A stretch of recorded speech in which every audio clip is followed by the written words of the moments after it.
Just wanted to give you guys a status update in case you guys are waiting for videos, wondering why I'm not posting anything. Basically, I'm getting my real estate license, and it might look like I'm out here all the time, but yeah, I think I mowed this 6 days ago. I mowed it yesterday, but before that, it's probably 6-7 days before that.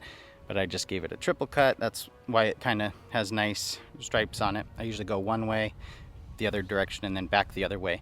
And that way I don't have to wash my reel off all the time. I don't have to get my mower set up very often.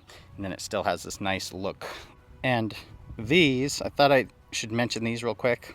Rotary scissors. If you want to do a much better job edging, I feel like I kind of botched this edging job, but still it looks way better than a normal edger. I have a normal edger.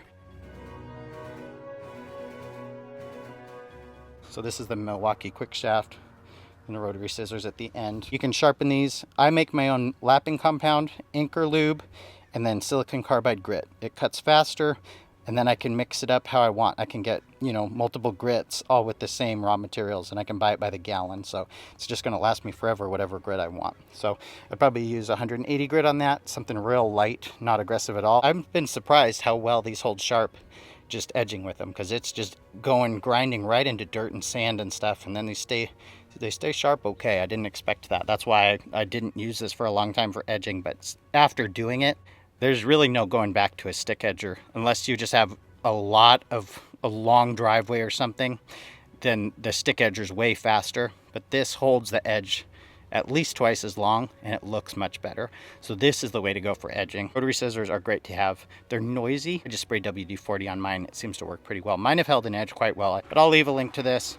I would recommend it for edging. That's what I edge with. One thing I noticed is it's just a little darker on the edge, and I attribute that to more drying. The closer I am to bone dry, almost the darker it is.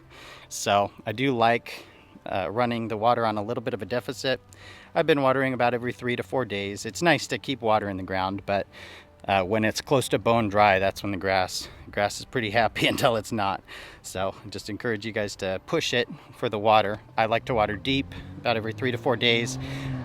I wanted to post a watering video for you guys, but I'm just not going to be able to get to it for a while, and we're kind of running out of summer, so I'll post a link to Evapotranspiration.